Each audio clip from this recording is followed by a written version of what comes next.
Assalamualaikum warahmatullahi wabarakatuh. Perkenalkan, nama saya Bella Salsabila Oktaviani dari Fakultas Ekonomi dan Bisnis Prodi Akuntansi S1 Universitas Mercu Buana.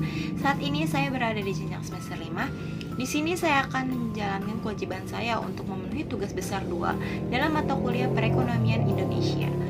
Di sini saya akan menjelaskan beberapa poin mengenai otonomi daerah dan juga peran pemerintah Indonesia dalam menghadapi persaingan global saat ini. Oke, kita masuk ke poin pertama, yaitu konsep dan tujuan dari kebijakan pemerintah mengenai otonomi daerah sebagai salah satu percepatan pembangunan di Indonesia. Secara konseptual, pelaksanaan otonomi daerah di Indonesia dilandasi oleh 3 tujuan utama, yang meliputi tujuan politik, tujuan administratif, dan tujuan ekonomi. Hal yang ingin diwujudkan melalui tujuan politik dalam pelaksanaan otonomi daerah diantaranya yaitu upaya untuk mewujudkan demokratisasi politik melalui partai politik dan Dewan Perwakilan Rakyat Daerah. Perwujudan tujuan administratif yang ingin dicapai melalui pelaksanaan otonomi daerah adalah dengan adanya pembagian urusan pemerintah antara pusat dan juga daerah, termasuk sumber keuangan serta pembaharuan manajemen birokrasi pemerintah di daerah tersebut. Pembangunan daerah pada hakikatnya merupakan upaya terencana untuk meningkatkan kapasitas pemerintah daerah sehingga tercipta suatu kemampuan yang andal dan profesional dalam memberikan pelayanan kepada masyarakat, serta mampu untuk mengelola sumber daya ekonomi daerah secara berbudaya guna dan berhasil untuk kemajuan perekonomian daerah dan kesejahteraan masyarakat. Percepatan pembangunan daerah ini dapat berupa jalan, transportasi, jembatan, pemukiman, pelabuhan, maupun bandara. Dengan percepatan pembangunan tersebut, maka dapat memperdayakan masyarakat di seluruh daerah sehingga tercipta suatu lingkungan yang memungkinkan masyarakat untuk menikmati kualitas kehidupan yang lebih baik, maju, dan juga tentram. Pembangunan daerah dilaksanakan melalui pengembangan otonomi daerah dan pengaturan sumber daya yang memberikan kesempatan bagi terwujudnya tata pemerintahan yang baik. Oke, tujuan utama dikeluarkannya kebijakan otonomi daerah itu yaitu untuk membebaskan pemerintah pusat dari berbagai beban dan menangani urusan suatu daerah yang bisa diserahkan kepada pemerintah daerah. Oleh karena itu, pemerintah pusat memiliki kesempatan untuk mempelajari, merespon, memahami berbagai kecenderungan global maupun menyeluruh, serta dapat mengambil manfaat daripada masalah tersebut. Pemerintah pusat diharap lebih mampu berkonsentrasi dalam perumusan kebijakan makro atau luas yang sifatnya umum dan lebih mendasar, dan juga dengan adanya desentralisasi daerah dapat mengalami proses pemberdayaan yang lebih optimal, sehingga kemampuan prakasa dan kreativitas pemerintah daerah akan terpacu dan dalam mengatasi masalah yang terjadi di daerahnya semakin kuat. Masalah apa saja sih yang timbul akibat dari otonomi daerah ini, dan kebijakan apa saja yang dilakukan dari pemerintah pusat guna untuk mengatasi masalah-masalah tersebut? Sejak diberlakukannya undang-undang mengenai otonomi daerah, banyak orang sering membicarakan aspek positifnya. Memang tidak disangka lagi bahwa otonomi daerah itu membawa perubahan yang positif di daerah dalam hal kewenangan daerah untuk mengatur daerah itu sendiri. Oke, kewenangan ini masih menjadi sebuah impian karena sistem pemerintahan yang sentralistik cenderung menempatkan daerah sebagai pelaku pembangunan yang tidak begitu penting atau pinggiran. Pada masa lalu, pengerukan potensi daerah ke pusat terus dilakukan dengan dalih pemerataan pembangunan. Alih-alih mendapatkan manfaat dari pembangunan, daerah justru mengalami proses pemiskinan yang luar biasa.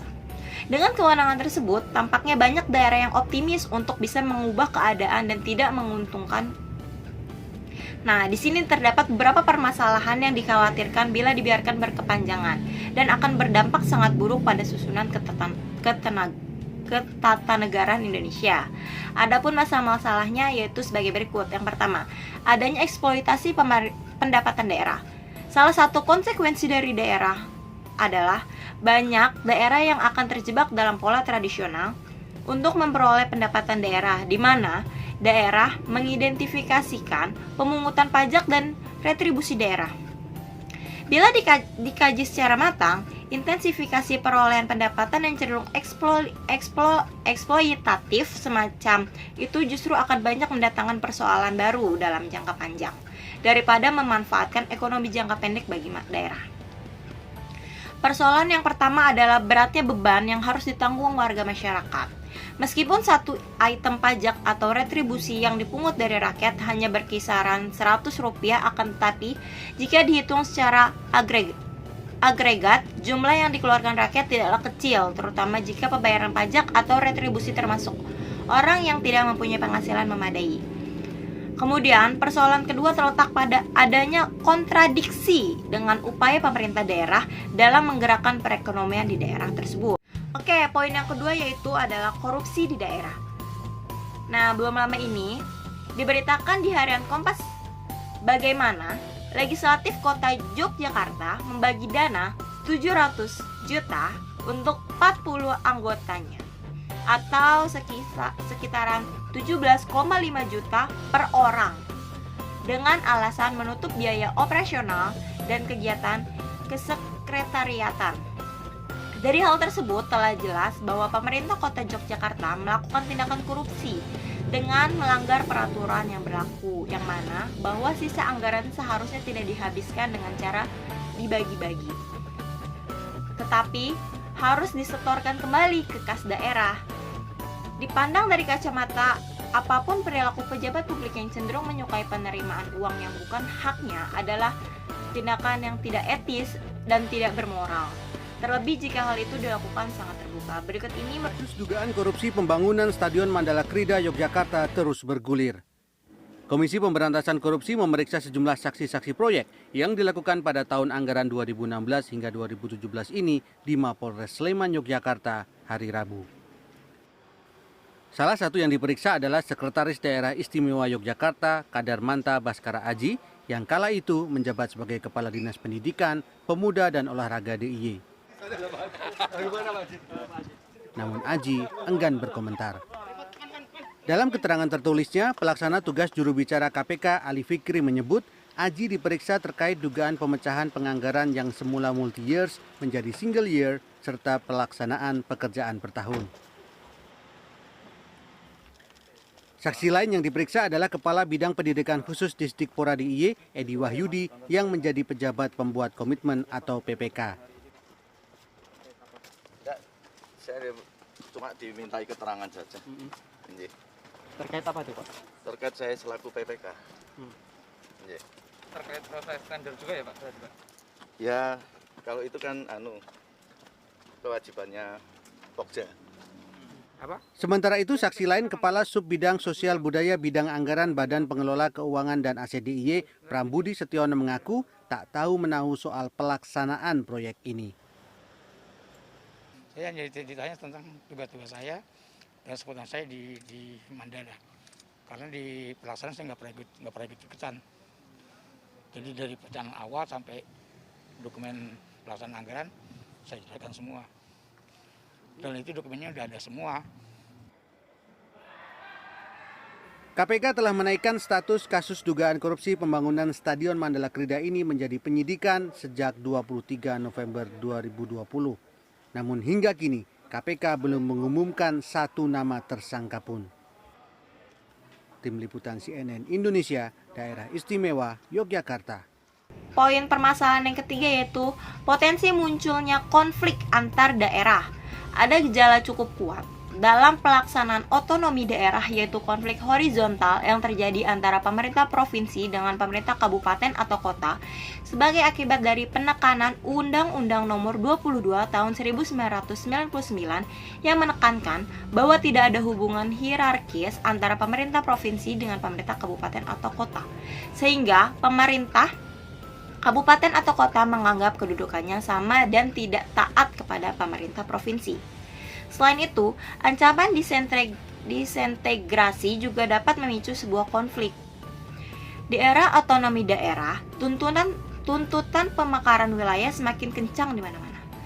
Pemekaran ini telah menjadikan negara Kesatuan Republik Indonesia terkerat-kerat menjadi wilayah yang berkeping-keping. Satu provinsi dipecah menjadi 2 ataupun 3 provinsi.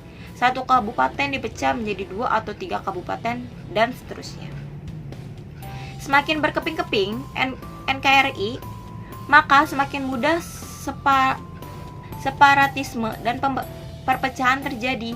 Dari sinilah bahasa disintegrasi bangsa sangat mungkin terjadi, bahkan peluangnya besar karena melalui otonomi daerah campur tangan asing makin mudah menelusup hingga ke desa-desa.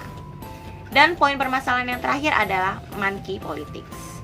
Nah, dari permasalahan yang ada, terdapat sebuah solusi utama yang dilakukan pemerintah pusat dengan melakukan revisi terhadap undang-undang yang dipandang dapat menimbulkan masalah baru. Selain itu, solusi lainnya yaitu 1. Meningkatkan kontrol terhadap pembangunan di daerah dengan memilih Mendagri yang berkapabilitas untuk mengawasi pembangunan di daerah. Yang kedua, membuat master plan pembangunan nasional agar menjadi landasan pembangunan di daerah dan membuat pemerataan pembangunan antar daerah. Yang ketiga, melakukan pembatasan anggaran kampanye daerah sebab menurut penelitian korupsi yang dilakukan pemerintah daerah akibat dari pemilihan umum yang berbiaya tinggi. Poin ketiga yaitu kebijakan fiskal yang dilakukan oleh pemerintah guna percepatan pembangunan struktural di Indonesia. Presiden menyampaikan bahwa APBN tahun 2022 harus antisipatif, harus responsif dan juga fleksibel dalam merespon ketidakpastian, namun tetap mencerminkan optimisme dan kehati-hatian. APBN berperan sentral untuk melindungi keselamatan masyarakat dan sekaligus sebagai motor pengungkit pemulihan ekonomi.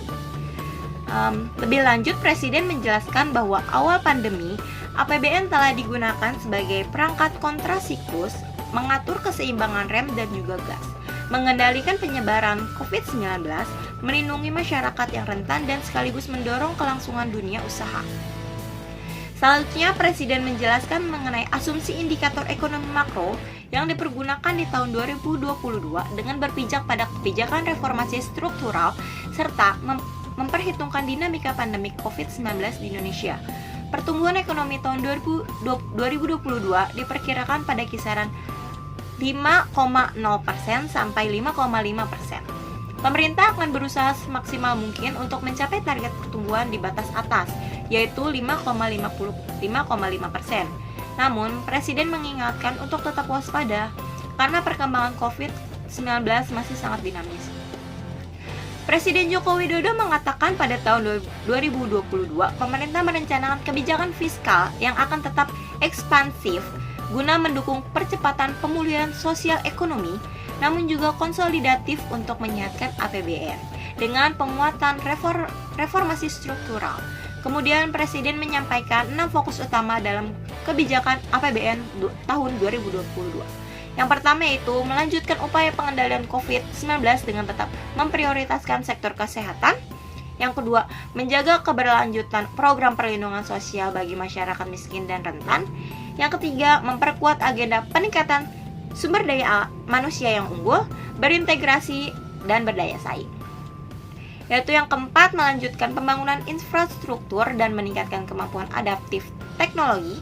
Yang kelima, penguatan desentralisasi fiskal untuk peningkatan dan pemerataan kesejahteraan antar daerah. Dan yang terakhir, melanjutkan reformasi penganggaran dan menerapkan zero-based budgeting untuk mendorong agar belanja lebih efisien, memperkuat sinergi pusat dan daerah, fokus terhadap program prioritas dan berbasis hasil, serta antisipatif terhadap kondisi ketidakpastian. Dan sekarang kita masuk ke poin yang keempat, yaitu hubungan kebijakan percepatan pembangunan tersebut bagi peran Indonesia dan dalam menghadapi globalisasi ekonomi.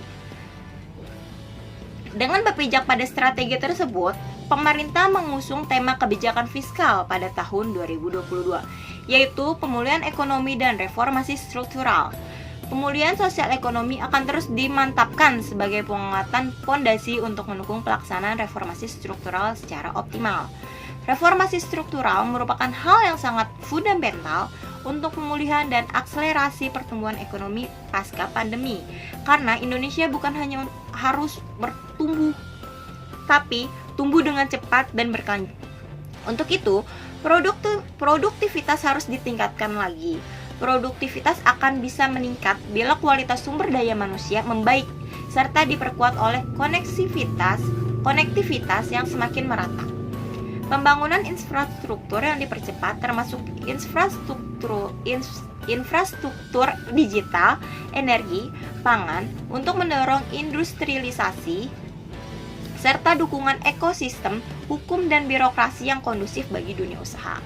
Sejalan dengan itu, kebijakan program pemulihan ekonomi yang dilakukan pemerintah juga diprioritaskan dengan cara memperkuat perekonomian domestik supaya lebih tangguh dan berdaya saing. Selanjutnya, prioritas kebijakan fiskal tahun 2001 adalah penguatan reformasi struktural. Reformasi struktural akan dilakukan dengan cara terus melanjut program perbaikan iklim, investasi daya saing ekonomi menjadi serta meningkatkan kualitas sumber daya manusia untuk meningkatkan produktivitas melalui kebijakan pendidikan dan kesehatan. Wamenku menyatakan bahwa program reformasi anggaran menjadi prioritas kebijakan fiskal yang ketiga di tahun 2021. Program ini menyangkut reformasi pada sektor penerimaan negara, baik itu pada sisi perpajakan, penerimaan negara bukan pajak atau PNBP, maupun pada kebijakan transfer fiskal. Kemudian, peningkatan kualitas belanja negara dan peningkatan kesinambungan fiskal jangka panjang juga menjadi bagian dari program reformasi penganggaran. Prioritas utama kebijakan fiskal tahun 2021 yang selanjutnya yaitu program percepatan pembangunan nasional. Hal ini diterjemahkan ke dalam percepatan prioritas pembangunan pada reformasi bidang kesehatan, reformasi bidang pendidikan, infrastruktur, teknologi informasi, dan ketahanan pangan nasional. Identifikasi tantangan dan hambatan di masa yang akan datang dan apa saja solusi dari kita sebagai sumber daya manusia yang berada di dalam persaingan global saat ini. Oke, era globalisasi saat ini sungguh syarat dengan berbagai persaingan yang begitu ketat dari berbagai bidang di dalamnya. Persaingan itu tidak terlepas dari semua sumber kebutuhan umat manusia yang selalu berkembang setiap detiknya. Era globalisasi abad 21 ini sungguh memiliki banyak tantangan yang harus siap dan sigap dilakukan oleh segenap umat manusia untuk bisa berbenah diri dalam meningkatkan sumber daya manusia di dalamnya. Termasuk pula ada upaya meningkatkan kualitas dan kuantitas ekonomi. Dalam kaitannya tersebut, setidaknya ada dua hal penting yang menyangkut kondisi sumber daya manusia di Indonesia. Yang pertama itu ada ketimpangan antara jumlah kesempatan kerja dan angkatan kerja. Yang kedua, tingkat pendidikan angkatan kerja yang ada masih relatif rendah. Dari kedua masalah tersebut menunjukkan bahwa ada kelangkaan kesempatan kerja dan rendahnya kualitas angkatan kerja secara nasional di berbagai sektor ekonomi. Lesunya dunia usaha akibat krisis ekonomi yang berkepanjangan sampai saat ini mengakibatkan rendahnya kesempatan kerja, terutama bagi lulusan perguruan tinggi. Kesempatan kerja yang terbatas bagi lulusan perguruan tinggi ini menimbulkan dampak semakin banyak angka pengangguran sarjana di Indonesia. Fenomena meningkatnya angka pengangguran sarjana seyogyanya perguruan tinggi ikut bertanggung jawab. Fenomena pengangguran sarjana merupakan kritik bagi perguruan tinggi karena ketidakmampuannya dalam menciptakan iklim pendidikan yang mendukung kemampuan wirausaha mahasiswa. Pengangguran merupakan masalah bagi bangsa yang tidak pernah selesai. Ada 3 hambatan yang menjadi alasan kenapa orang tidak bekerja, yaitu yang pertama, hambatan kultural, kurikulum sekolah, dan pasar kerja. Hambatan kultural yang dimaksud adalah menyangkut budaya dan etos kerja. Sedangkan hambatan pasar kerja lebih disebabkan oleh rendahnya kualitas sumber daya alam yang ada untuk memenuhi kebutuhan pasar kerja. Oke, sekian penjelasan dari saya mengenai 5 poin tersebut. Kurang lebihnya mohon maaf. Dan maaf jika ada penyampaian yang kurang atau perkataan yang terbata-bata. Karena kesempurnaan hanya milik Allah Subhanahu wa taala. Oh iya, tetap jaga kesehatan dan stay safe ya. Oke, wassalamualaikum warahmatullahi wabarakatuh. Sampai jumpa di lain waktu.